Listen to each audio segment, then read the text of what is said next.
Miss Ayn Rand.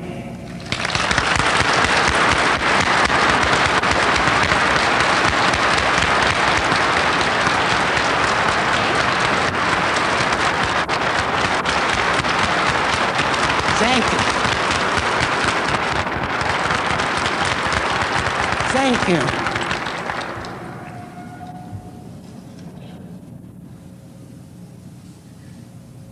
Ladies and gentlemen, since the subject of these seminars is investment, I must start by stating that I am not an economist and have no purely economic advice to give you. But what I am anxious to discuss with you are the preconditions that make it possible for you to gain and to keep the money which you can then invest. I shall start by asking you a question on a borrowed premise. What human occupation is the most useful socially? The borrowed premise is the concept of social usefulness. It is not part of my philosophy to evaluate things by a social standard, but this is the predominant standard of value today, and sometimes it can be very enlightening to adopt the enemy's standard.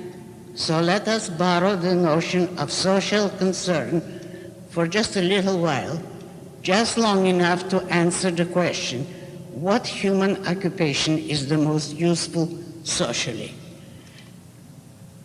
Since man's basic tool of survival is his mind, the most crucially important occupation is the discovery of knowledge.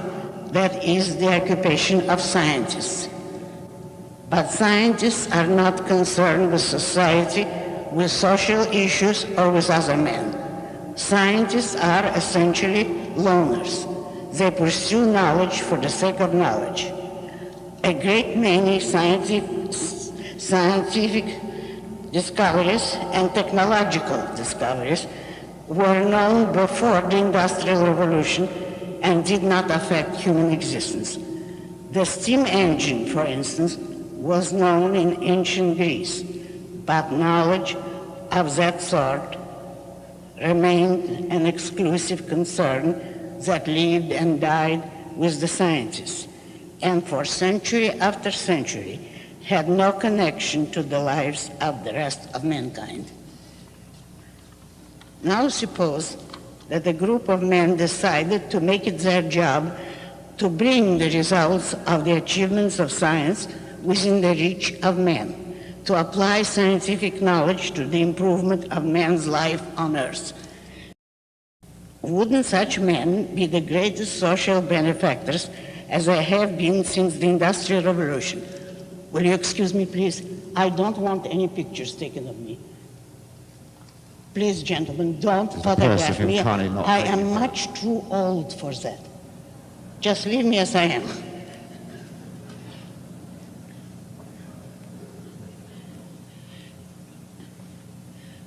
Wouldn't such men be the greatest social benefactors as they have been since the Industrial Revolution? Shouldn't the socially concerned humanitarians, those who hold social usefulness as their highest value, regard such men as heroes? If I say no, such men are not regarded as heroes today. They are the most hated, blamed, denounced men in the humanitarian society. Would you believe me? Or would you think that I'm inventing some sort of irrational fiction? And would you say that something is wrong, terribly wrong, in such a society? But this isn't all. There is something much worse. It isn't merely the fact that these heroic men are the victim of an unspeakable injustice. It is the fact that they are first to perpetuate that injustice against themselves, that they adopt a public stance of perpetual apology and universal appeasement, proclaiming themselves guilty of an unspecified evil, begging the forgiveness of every two-bit intellectual, every unskilled laborer, every unemployed politician. No, this is not fiction. That country is the United States of America today. That self-destroying group of men is you, the American businessmen. When I say you, I mean the group as a whole. I accept the tenet that present company is accepted. However, if any of you find a shoe that fits, wear it with my compliments.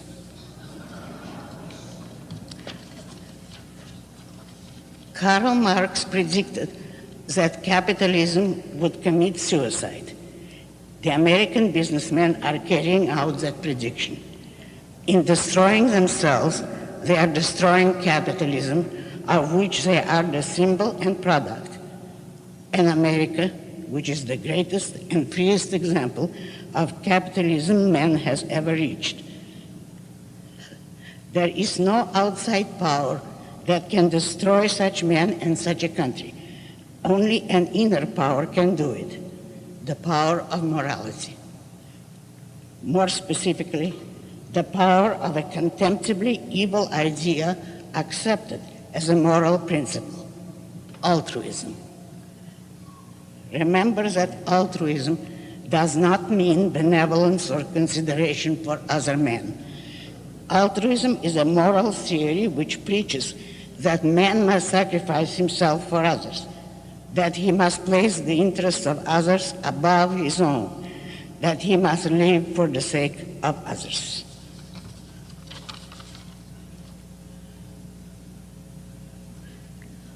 Altruism is a monstrous notion. It is the morality of cannibals, devouring one another. It is a theory of profound hatred for men. I seem to have competition here. I'll let you go first.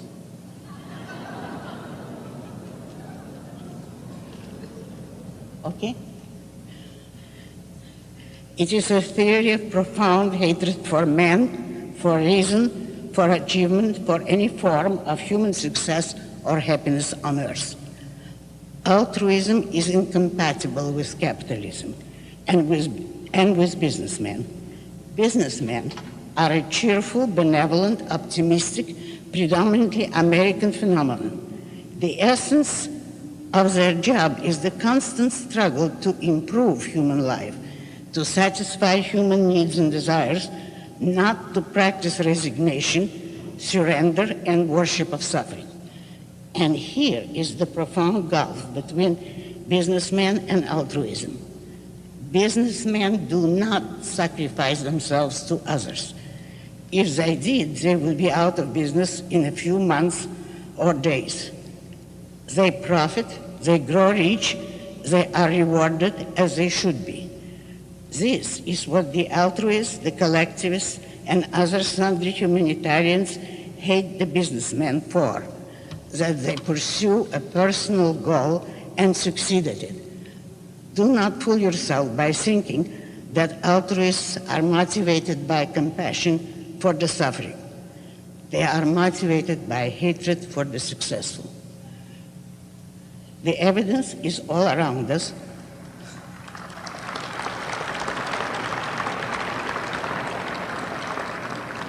Thank you.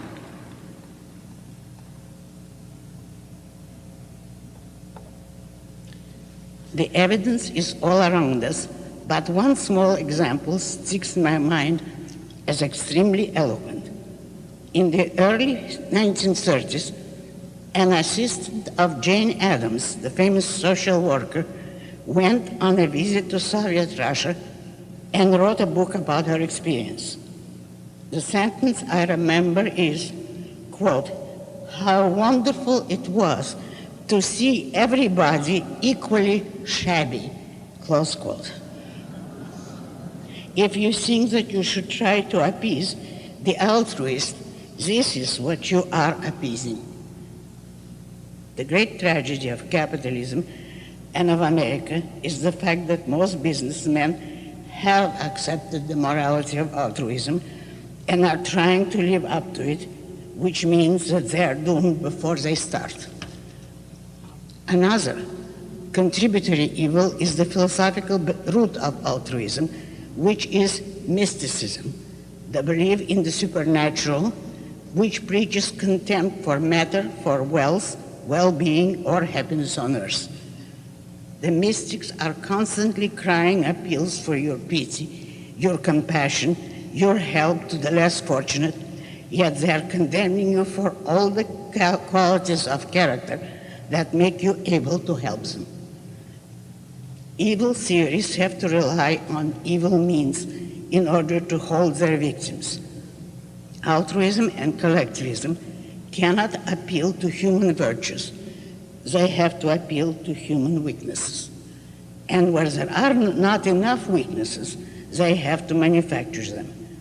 It is in the nature of altruism and collectivism that the more they need a person or a group, the more they denounce their victims, induce guilt, and struggle never to let the victims discover their own importance and acquire self-esteem.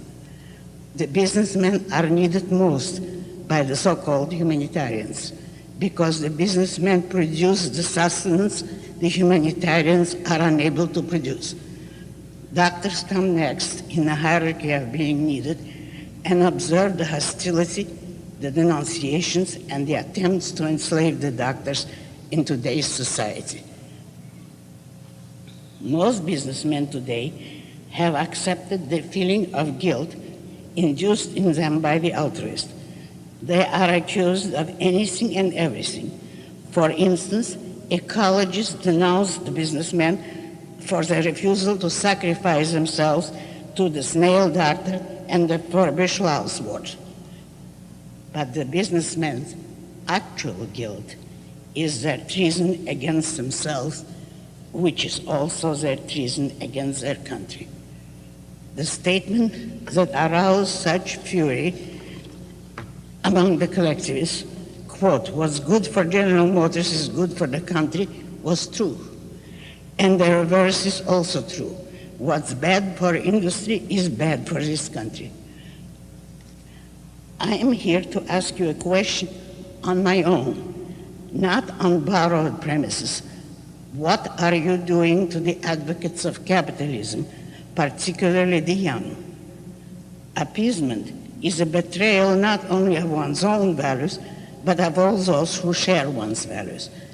If, for whatever misguided reason, businessmen are indifferent to and ignorant of philosophy, particularly moral and political philosophy, it would be better if they kept silent rather than spread the horrible advertisements that make us cringe with embarrassment.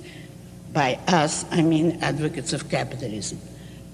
Mobil Oil ran ads in the New York Times which stated the following, I quote from memory, quote, "Of the expression free, private, responsible enterprise, we strike out free and private as non-essential," close quote. One of the big industries advertises on television that they are full of, quote, "people working for people," close quote. And some other big company announces on television that its goal is, quote, "ideas that help people," close quote. I do not know what the ghastly PR man who came up with these slogans wanted us to think, that the companies worked for free or that they traded with people rather than with animals. Actually, their purpose was to suggest populism in some indirect kind. It was actually the desire to give the impression that businessmen work for nothing but others, for the people, that they are in fact no better than the politicians.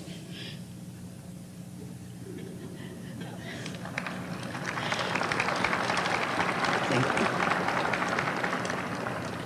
The worst of the bunch is some new group in Washington, D.C., called something like Committee for the American Way, which puts out a television commercial showing some ugly, commonplace people of all kinds, each proclaiming that he likes a different kind of music.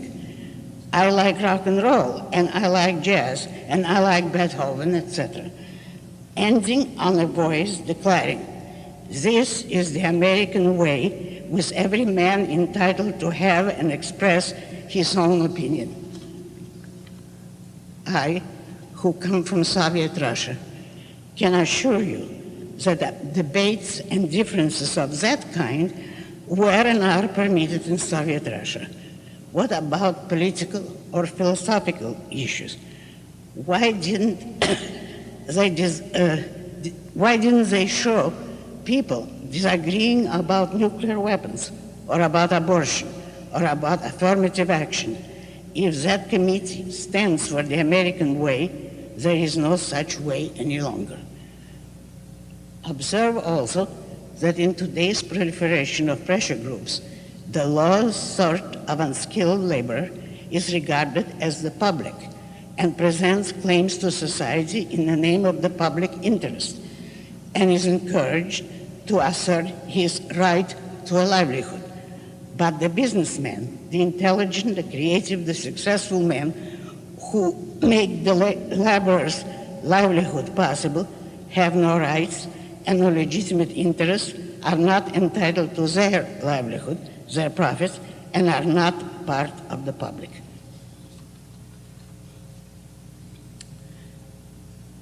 Every kind of ethnic group is enormously sensitive to any slight. If one made a derogatory remark about the Kurds of Iran, dozens of voices would leap to their defense. But no one speaks out for businessmen when they are attacked and insulted by everyone as a matter of routine. What causes this overwhelming injustice? The businessmen's own policies, their betrayal of their own values, their appeasement of enemies, their compromise, all of which add up to an air of moral cowardice.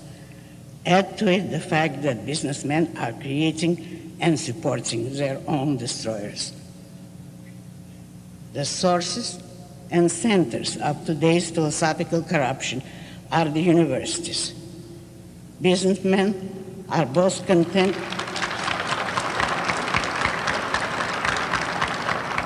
Thank you. That is the most important point.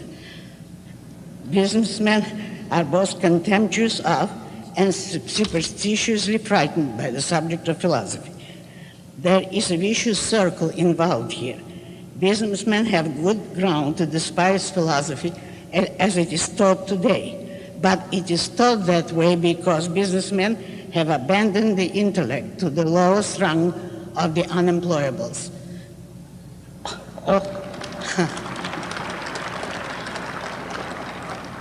All the conditions and ideas necessary to turn men into abjectly helpless serfs of dictatorship rule the institutes of today's higher education as a tight monopoly with very few and rare exceptions. Hatred of reason and worship of blind emotions, hatred of the success and worship of self-sacrifice, hatred of the individual and worship of the collective. These are the fundamental notions that dominate today's universities. This notion condition and paralyze the minds of the young. If you want to discover how a country's philosophy determines its history, I urge you to read The Ominous Parallels by Leonard Peikoff, to be published this coming spring by Stein and Day. This brilliant book presents the philosophical similarities between the state of America's culture today and the state of Germany's culture in the Weimar Republic in the years preceding the rise of Nazism. After you read this book, you will know the power of philosophy, and you will know that one cannot play with it as irresponsibly as people do today, nor can one ignore it.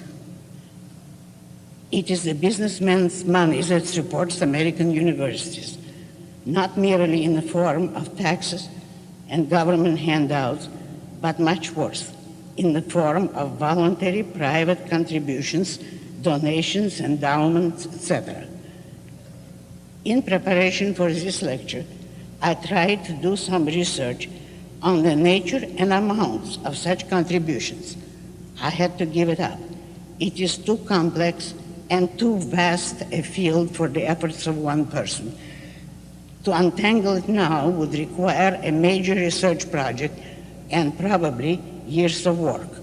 All I can say is only that millions and millions and millions of dollars are being donated to universities by big business enterprises every year, and that the donors have no idea what their money is being spent on or whom it is supporting. What is certain is only the fact that some of the worst anti-business, anti-capitalism propaganda has been financed by businessmen in such projects.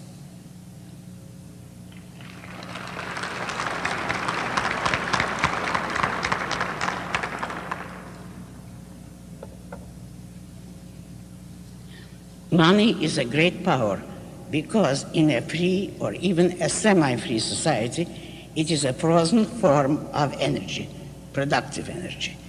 And therefore, the spending of money is a grave responsibility. Contrary to the altruists and the advocates of the so-called academic freedom, it is a moral crime to give money to support ideas with which you disagree. It means ideas which you consider wrong, false, and evil.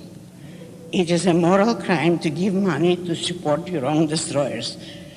Yet that is what businessmen are doing with such reckless irresponsibility.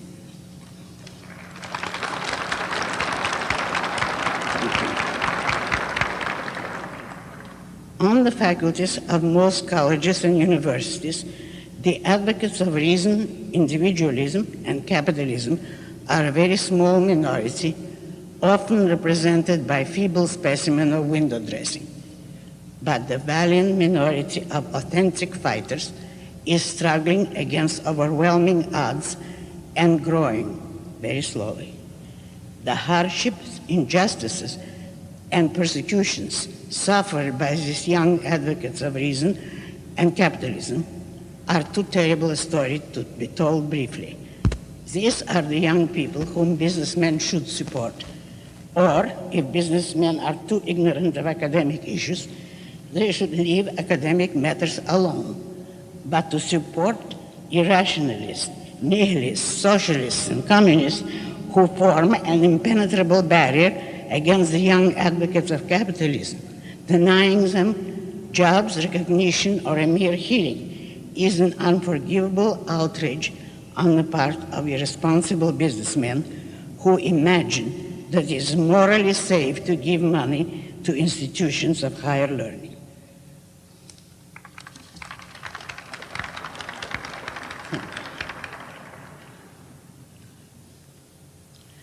The lasting influence of the universities is caused by the fact that most people question the truth or falsehood of philosophical ideas only in their use, and whatever they learn in college marks them for life. If they are given intellectual poison, as they are today, they carry it into their professions, particularly in the humanities. Observe the lifeless grayness, the boring mediocrity of today's culture. Observe the empty pretentiousness and mawkish sentimentality of today's stage, screen, and television writing. There are no serious dramas any longer, and such few as attempt to be serious are of a leftist collectivist persuasion. On this subject, I can speak from personal experience. For several years, a distinguished producer in Hollywood has been attempting to make a television miniseries or a movie of my novel, Atlas Shrugged. He was stopped on 2 counts. One, he could not find a writer able to write a romantic drama, even though there are many good writers in Hollywood. Romanticism is completely unknown to them. And 2, he could not raise the money for his project. Allow me to say, even though I do not like to say it, that if there existed a novel of the same value and popularity as Atlas Shrugged, but written to glorify collectivism, which would be a contradiction in terms, it would have been produced on the screen long ago.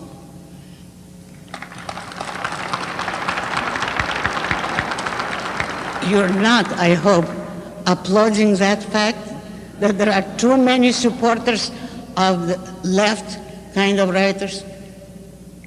Well, I do not believe in giving up, and so in answer to many questions, I chose this occasion to make a very special announcement. I am writing a 9-hour teleplay for Atlas Shrugged.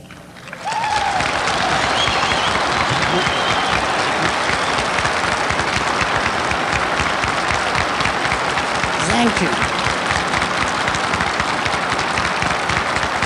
Thank you very much. I intend to produce the miniseries myself. There is a strong possibility I will be looking for outside financing to produce the Atlas Shrugged series. I'm not afraid of that. In conclusion, let me touch briefly on another question often asked of me. What do I think of President Reagan?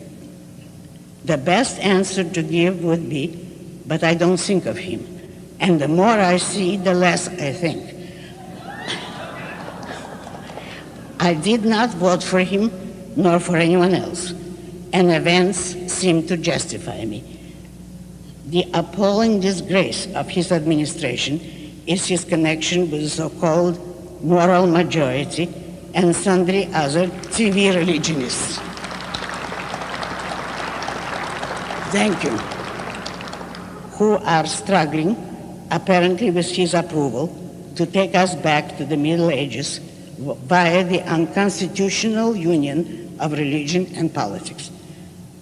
The threat to the future of capitalism is the fact that Reagan might fail so badly that he will become another ghost like Herbert Hoover, to be invoked as an example of capitalism's failure for the next 50 years. Observe Reagan's futile attempts to arouse the country by some sort of inspirational appeal.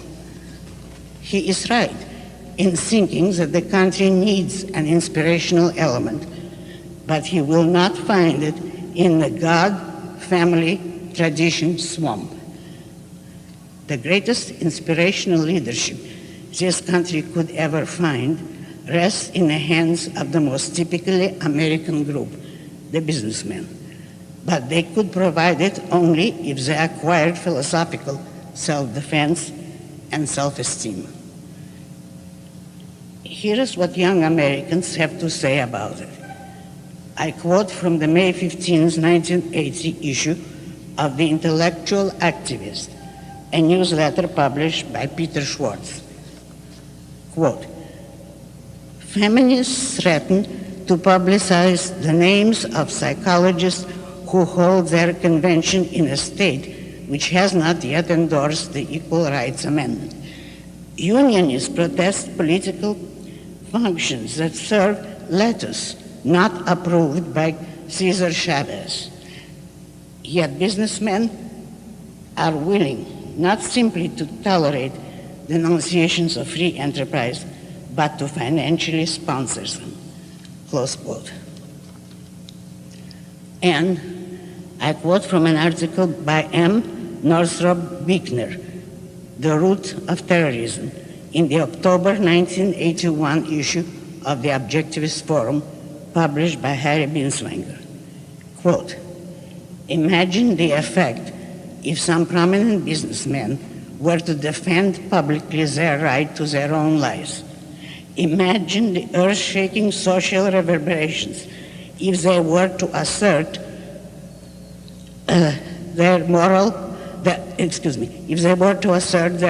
right to their own profits, not because those profits are necessary for economic progress or the elimination of poverty, which are purely collectivist justifications, but because a living being has the right to live and progress, and do the best he can for his life for the time he has on this earth. Close quote.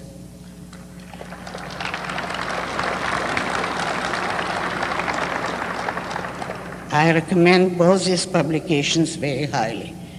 You may write to the intellectual activist at 131 Fifth Avenue, New York, New York, 10003, and to the Objectivist Forum at Box 5311, New York, New York, 10150.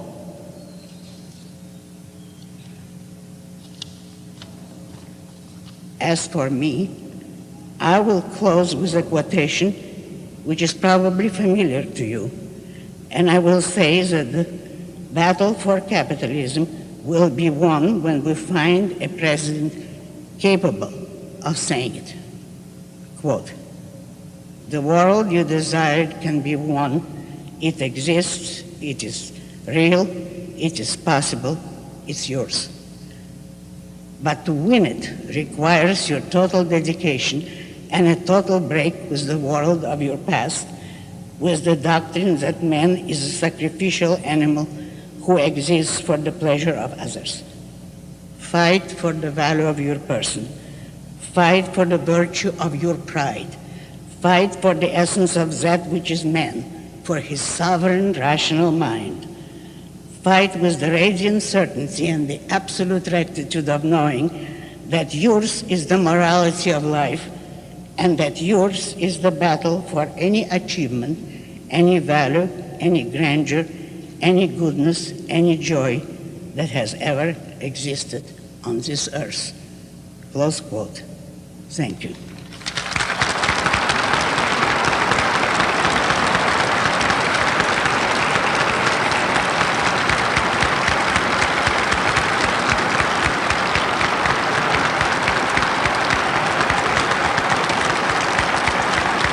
What are your feelings about the media?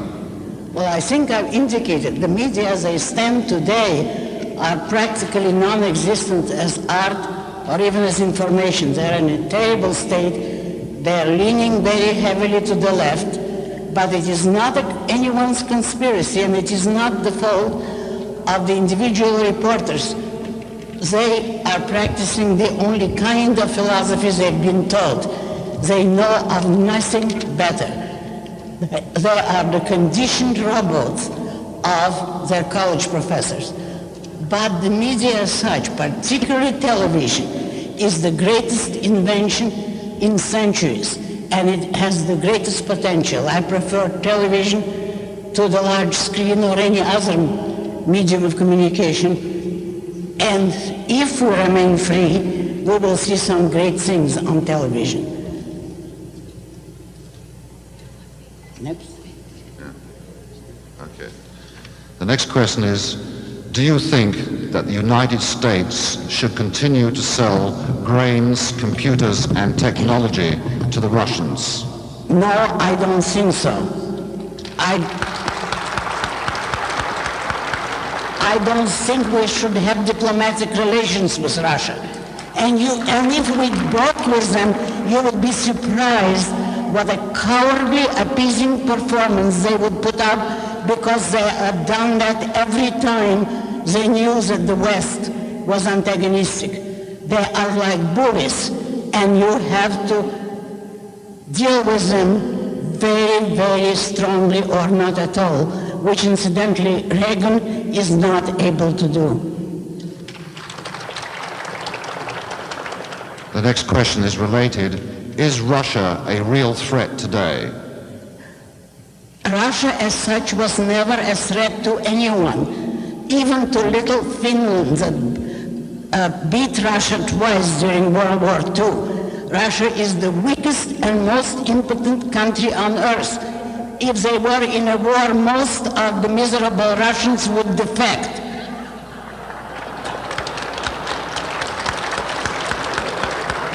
But Russia has one weapon by default, which we have surrendered, and that is the morality of altruism. So long as people believe that Russia represents a moral ideal, they will win over us in every encounter. That is one of the reasons for dropping altruism totally, consciously, as the kind of evil which it really is.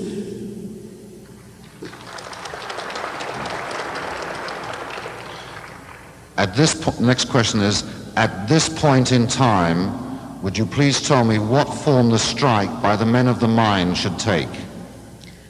The form is learn philosophy and preach it and spread it around by every means open to you. We are not yet in a stage where we should give up the country. We are still free, and the way to fight for capitalism is to take very good care of understanding philosophy's theory and then spreading the right ideas as much as you can. It is only when and if a country establishes a censorship that the men of the mind should retire, but we're not in that stage, and I don't think we will reach it. The next question is of a more pragmatic business nature. Where do we sign up to invest in the production company for Atlas Shrugged? Thank you very much. Please communicate with Mr. Blanchard's office. He has graciously agreed to send all such communications to me. I might add that question was from Mr. Jerome Smith and Mr. Mark Tier, two familiar names here. Would you please comment on Poland and solidarity? On Polish solidarity? Poland and solidarity. Oh, they have all my sympathy, but I don't see them winning anything. It is a hopeless undertaking to try and defy Soviet Russia, particularly when what they're advocating is socialism. You don't find communism with socialism. They are doomed to lose. The next question is, please clarify your comment on the moral majority. I do not understand your position. I do not understand your question.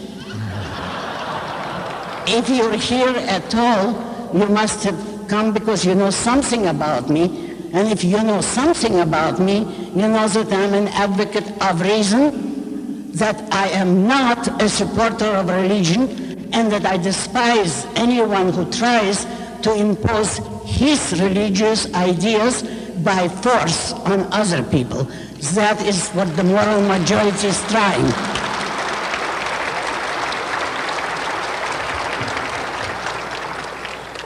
The next question is, why do you think Reagan is a failure? Because I read the newspapers. His economic plan, barely put through Congress, is immediately proved to be a failure, and he has to try and beg for some more cuts. And the statement of his protege, Mr. Stockman, which is disgraceful. I never trusted that young man, and that proves it. His statements shows that it is a gang of men who enjoy parading around as powerful, but who have no idea what to use their power on. And Mr. Reagan in particular is not an advocate of capitalism. He is an advocate of a mixed economy with a different kind of mixture. So he'll fail like all of them. In your opinion, where and how would you educate our young people? I have been telling you that for half an hour or more. I have written millions of words about it. If you want to know how I would educate them, read my books. As to where, I can't answer you at present. Inquire in which colleges have some objectivist professors. Some of them have. Not many, but there are some and very good ones. Follow those courses. Next question is, when and what events led to the development of your ideas? Yes. When and what events led to the development of your ideas? Thank you. That's a very good question in one respect. I don't develop my ideas from events. I develop them from observation. I held the same ideas, essentially, from the age of about 2.5, which is the earliest I remember myself. I have learned a great deal in the years since, but the essence of the ideas have not changed. It is true that some people have to be hit over the head with events before they will connect two souls. But I showed you in Atlas Shrugged that I can predict events. I can do it because I see the essential, basic premises that dominate certain movements, and I know what the results would be.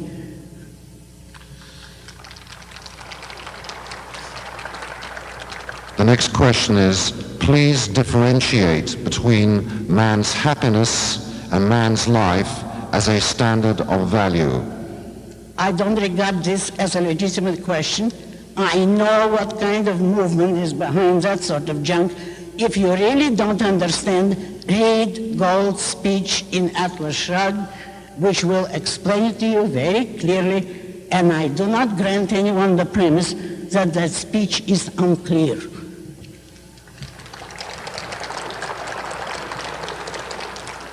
Next question is, how can we teach our children not to be ashamed of success? That's a good question.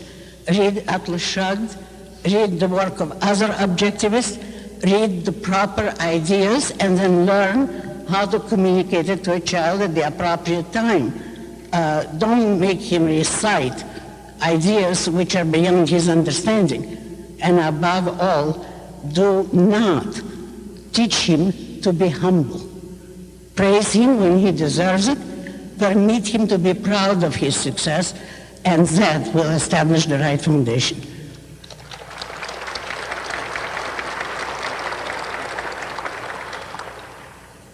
Where will we find a president such as you describe among today's politicians?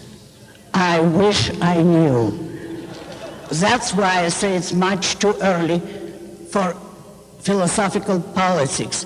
Among those in power today, or even known today, I may mention one or two young ones who have not yet proved themselves, and it's much too early to recommend anyone. Next question is, what actors would you cast in Atlas Shrugged? Do I answer that? No. My advisors say, no, it is actually improper to begin casting before you have finished the script and formed a company. I have some very good ideas on that subject, but it's too early to mention them publicly.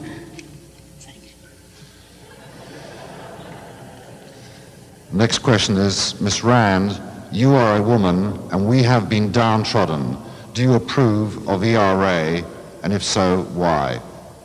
And we are downtrodden? Yes. I just read the questions. Please. No, I don't approve the ERA because it's a totally unnecessary, repetitive document which will achieve nothing but give a lot of bad female politicians a tool to work with and impose on the rest of us. As far as the feminist movement is concerned, I am a male chauvinist, proudly.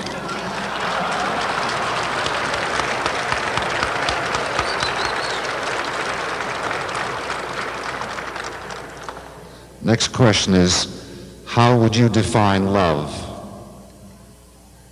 I define it as your response to your own values in the person of another human being. And I do not care to bother with it too much. I mean with definitions, because actually my best definition of love is the love stories in my novels. That is not a primary. It would take a very complex identification and analysis, but it's not for me. I don't like to argue about that subject.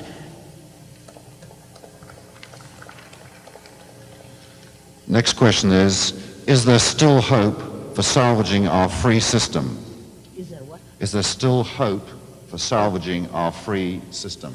Yes, there is hope so long as there is one man left living on earth.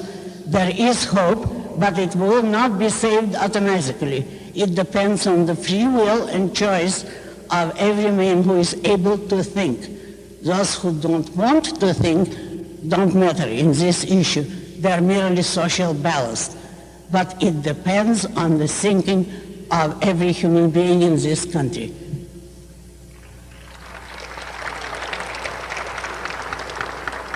Next question is, what do you reply when someone says to you, you hate the poor and disadvantaged, don't you? Nobody has ever come close enough to me to say such a thing. I don't hate the poor, I just don't think that they're the best thing in life and that one should tailor everything for their convenience. And here I'd like to quote a very interesting person, if you've heard of him, the Reverend Ike. He is a black evangelist and a remarkable one because he preaches not suffering and submission, but success. And he tells his congregations that every man can succeed in what he understands, what he can do.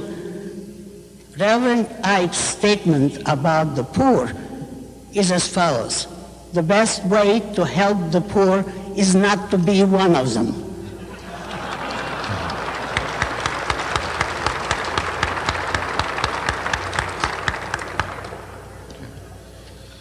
Next question is, I am a student of business in a university.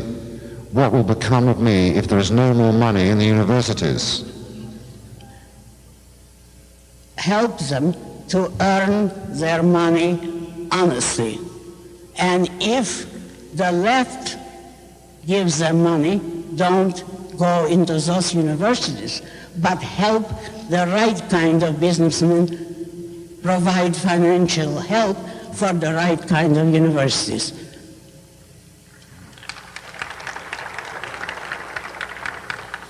Next question is there any hope for Russia? No.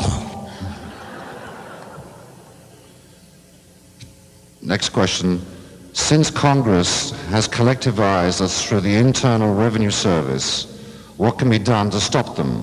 Is it time for another Tea Party? It's been time long ago, but the only thing one can do is a matter of ideas. It is ideas that have brought the Internal Revenue Service on us. The public, particularly the non-intellectual public, is very much with you, and it's only ideas that can produce a reform in government and in that kind of aspects of government. The next question is, what is the moral justification for a gold standard? The fact that those who earn their money keep it, and that there is no way for the parasites to get their hands on it.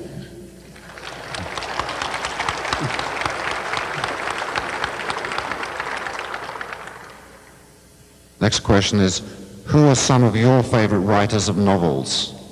My favorite writers? Victor Hugo, Dostoevsky, or Henry. That, I think, is enough. Next question, was Reagan the best choice available? No.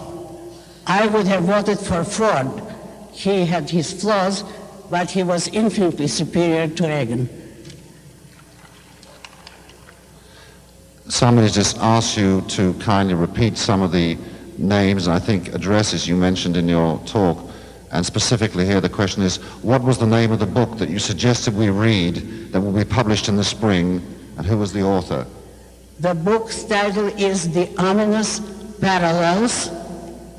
The author's name is Leonard Peikoff, P-E-I-K-O-F-F. He is a brilliant professor of philosophy, and it is the best book, omitting present company, that is coming out today. If you like my books, you will like this one. Next question is, how specifically is Reagan's conservative, pro-capitalist government helping destroy capitalism to try to stay in power? To do what? To try to stay in power. Oh. For one thing, you cannot stand in power today nor do anything politically without a well-formulated, consistent political philosophy, because it is by philosophical means that the collectivists have come to power, and you can't defeat them except by philosophical means. And if you listen to just one of Reagan's religionists, you can forget the word philosophy. A man who claims to defend rights and objects to the right to have abortion, who wants to dictate to a woman in the most intimate, crucial and tragic issue of that kind, and he wants to forbid it, that's no defender of rights and no defender of capitalism.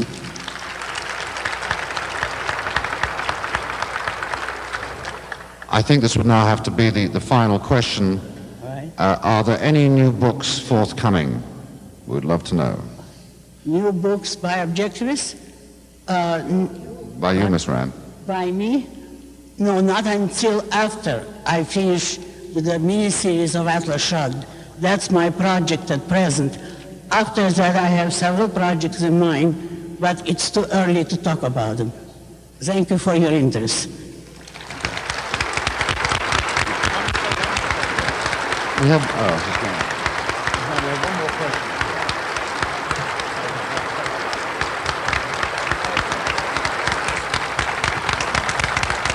Thank you all very much. I certainly appreciate it. Goodbye.